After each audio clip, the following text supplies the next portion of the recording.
Hello everyone, achieve your goals में आपका स्वागत है। आज के इस वीडियो में मैं आपके लिए लाई हूँ सीटेट में हिंदी से पूछे जाने वाले प्रश्न। इस वीडियो में मैंने हिंदी और हिंदी पेडागॉजी दोनों के प्रश्नों को शामिल किया गया है। तो शुरू करते हैं आज का वीडियो।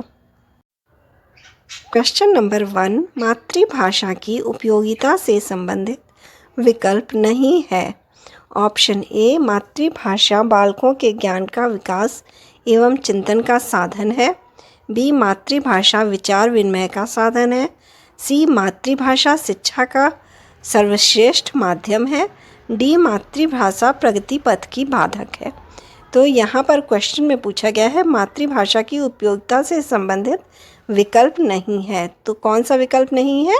ऑप्शन डी, मातृभाषा प्रगति पथ की बाधक है। क्वेश्चन नंबर 2, देवनागरी लिपि अन्य लिपियों की अपेक्षा कहीं अधिक एवं वैज्ञानिक, ध्वन्यात्मक तथा कलात्मक। बी, ध्वन्यात्मक। सी, कलात्मक। और डी, उपयुक्त में से कोई भी नहीं। यहाँ सही आंसर क्या होगा? देवनागरी लिपि अन्य लिपियों की अपेक्षा कहीं अधिक वैज्ञानिक है और ध्वन्यात्मक तथा कलात्मक है। तो ऑप्शन ए हमारा सही होगा। क्वेश्चन नंबर 3, भाषा शिक्षण की किस विधि का प्रयोग अधिक लाभकर होता है? ए, प्रश्नोत्तर विधि। बी, खेल विधि। सी, डाल्टन विधि। डी, इनमें से कोई नहीं। भाषा शिक्षण की किस विधि का प्रयोग अधिक लाभकर होता है? ऑप्शन बी, खेल विधि। ये आपका आंसर सही होगा। खेल खेल में हम भाषा शिक्षण दे सकते हैं आसानी से। क्वेश्चन नंबर 4, वह लड़का शरीफ है। वाक्य में शरीफ शब्द है। ए, क्रिया विशेषण। बी, विशेषण। सी, अव्यय। और डी, सर्वनाम। वह लड़का शरीफ है, शरीफ उसका गुण बताया जा रहा है, तो क्या है? ये विशेषण है। ऑप्शन बी सही होगा। क्वेश्चन नंबर 5, विवृत जिह्वा द्वारा उत्पन्न होने वाला हिंदी भाषा का स्वर है। ए, आ। बी, ऑप्शन अ। ऑप्शन सी, ई। और ऑप्शन डी, ऊ। विवृत जिह्वा द्वारा उत्पन्न होने वाला हिंदी भाषा का स्वर है अ। आंसर क्या होगा? Option B. क्वेश्चन नंबर 6 है, किस शब्द में अधिकरण कारक का प्रयोग हुआ है? ए, वाहनारूढ़ में। बी, सत्ताधीश में। सी, स्वप्नभंग। डी, गंगाजल। अधिकरण कारक में क्या होता है? में और पर शब्द का प्रयोग होता है। तो यहाँ पे किस में है?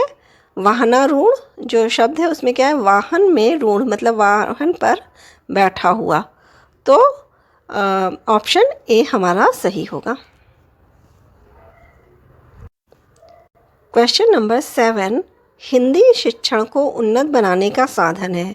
ए, श्यामपट्ट। बी, पाठ्यपुस्तक। सी, मानचित्र। और डी, इनमें से सभी।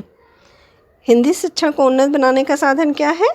इनमें से सभी होगा। Option D. क्वेश्चन नंबर 8, नाटक का तत्व है। ऑप्शन ए, वस्तु का तत्व है। बी, कथोपकथन है। सी, अभिनय है। और डी, ये सभी। नाटक का क्या तत्व है? ये सभी हैं। कथोपकथन, अभिनय, वस्तु सभी आते हैं। तो ऑप्शन डी हमारा सही होगा। क्वेश्चन नंबर 9, निम्नलिखित में से मंत्रणा और तर्क विधियों का सम्मिलित रूप है। ए, समवाय विधि। बी, स्वाध्याय विधि। सी, निर्देश विधि। और डी, आदर्श विधि। मंत्रणा और तर्क विधियों का सम्मिलित रूप क्या होगा? स्वाध्याय। जब अपने से स्व पढ़ा जाता है तो उसे स्वाध्याय बोलते हैं। तो स्वाध्याय विधि जो है वो मंत्रणा और तर्क विधियाँ हैं। तो ऑप्शन बी सही होगा। क्वेश्चन नंबर 10, अभ्यास के नियम को अधिगम का एक नियम स्वीकार किया है। ए, एच स्विट ने। ऑप्शन बी, थॉर्नडाइक ने।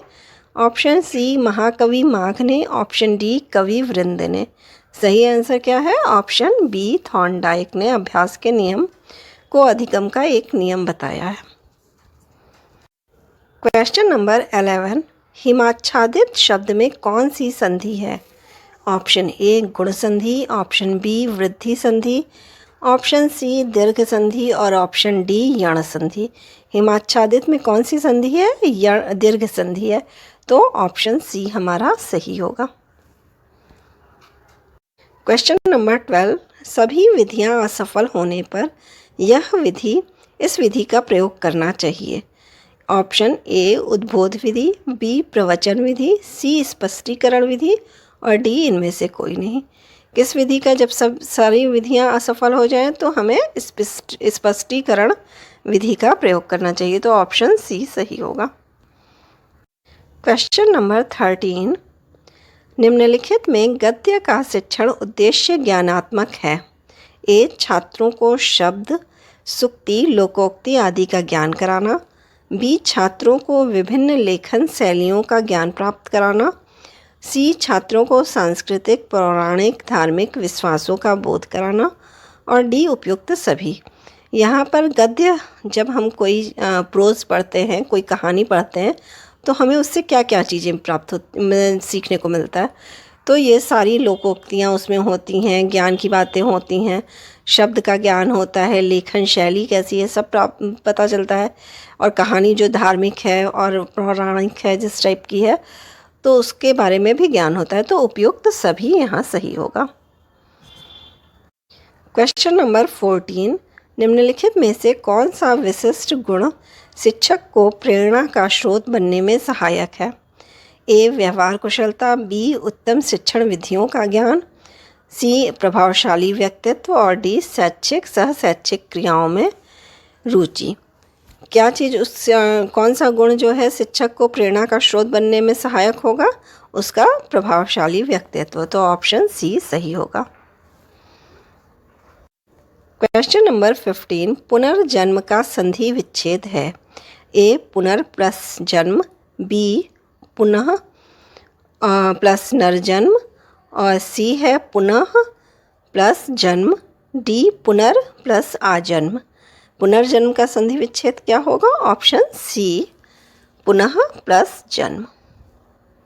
अगर आपको मेरी ये वीडियो पसंद आई हो तो प्लीज़ लाइक और सब्सक्राइब करें। Thank you.